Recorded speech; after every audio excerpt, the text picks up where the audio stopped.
From the rolling hills of Ireland to the halls of power, one name has echoed through a century of conflict, struggle, and uneasy peace: the IRA. But what is the Irish Republican Army? Where did it come from, and how did it shape the course of modern history? To understand, we must go back to a time when Ireland was a single entity under British rule, a time of simmering resentment and a burning desire for independence. Our story begins in the early 20th century. The idea of home rule, or self-governance for Ireland, was gaining traction but faced fierce opposition, particularly in the predominantly Protestant region of Ulster.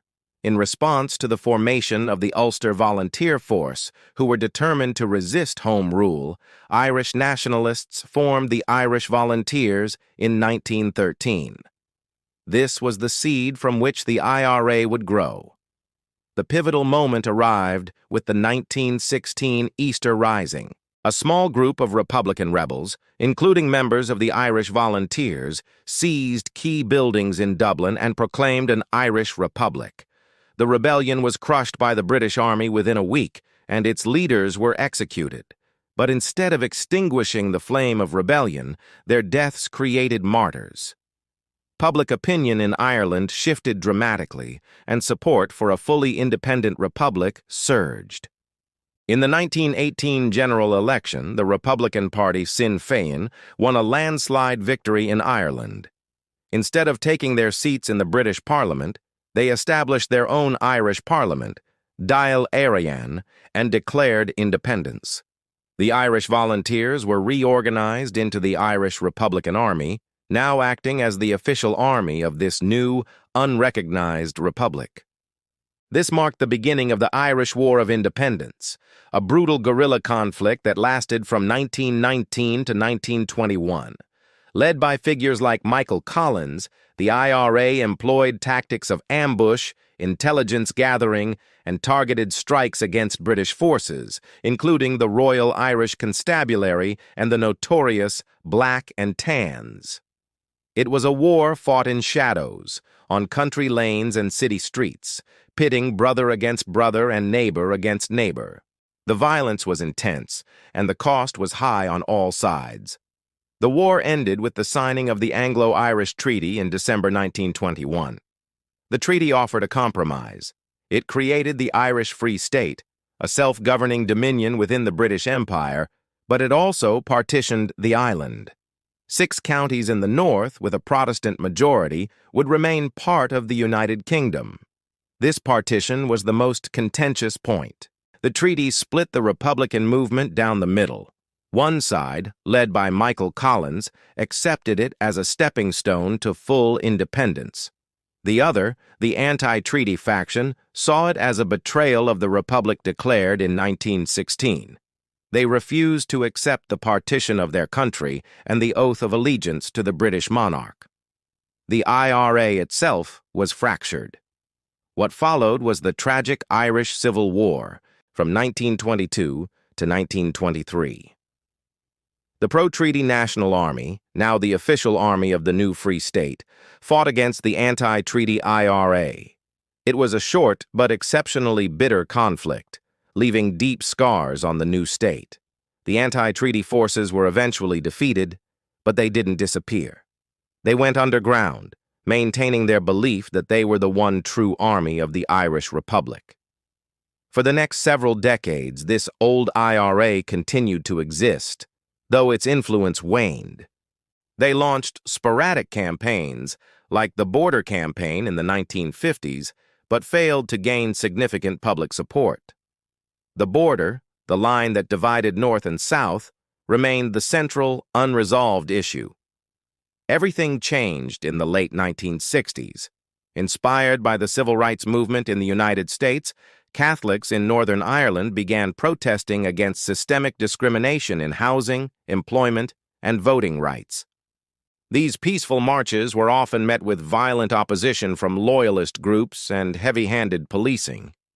The situation escalated rapidly, and British troops were deployed onto the streets in 1969, initially to protect the Catholic community. This period of intense civil unrest saw the Republican movement split once again. The official IRA declared a ceasefire in 1972, moving towards a more political Marxist path. But a more militant faction broke away, a group that would come to define the conflict for the next 30 years, the Provisional Irish Republican Army, or the Provos. The Provisionals believed that only armed struggle could achieve their goal, the removal of British forces and the reunification of Ireland. What followed was a period known as the Troubles, a low-level war that engulfed Northern Ireland and spilled over into Britain and the Republic of Ireland. It was a devastating conflict characterized by bombings, assassinations, and sectarian violence. Loyalist paramilitary groups, like the UVF and UDA, waged their own campaigns, and the British Army was in a constant state of conflict. Events like Bloody Sunday in 1972, when British paratroopers shot 26 unarmed civilians during a protest march, fueled IRA recruitment and intensified the cycle of violence. The IRA's campaign was relentless, targeting soldiers, police officers, politicians, and economic infrastructure. The hunger strikes of 1981, in which 10 Republican prisoners starved themselves to death seeking political status, brought the conflict to the world's attention and gave rise to the political strategy of the Armalite and the ballot box, combining armed struggle with political engagement through their political wing Sinn Féin. The violence seemed endless, a tragic stalemate that claimed over 3,500 lives. But by the early 1990s, a secret back channel of communication had opened between the British government, Sinn Féin, and other key players. A fatigue with the conflict was setting in on all sides. Years of painstaking negotiations, driven by politicians like John Hume, David Trimble, and with crucial support from the Irish and U.S. governments, slowly built the foundations for peace. In 1994, the Provisional IRA announced a historic ceasefire. Though it broke down temporarily, the momentum for peace was too strong to stop. This culminated in the 1998 Good Friday Agreement, an extraordinary political settlement endorsed by voters North and South. It established a power-sharing government in Northern Ireland and acknowledged the legitimacy of both Irish and British identities. As part of the agreement, the Provisional IRA agreed to decommission its weapons, a process completed in 2005 when it formally ordered an end to its armed campaign, stating its objectives would now be pursued through purely political and democratic means. Today, the island of Ireland is at peace. The border remains, but the checkpoints are gone. Yet, the legacy of the IRA is complex and deeply contested.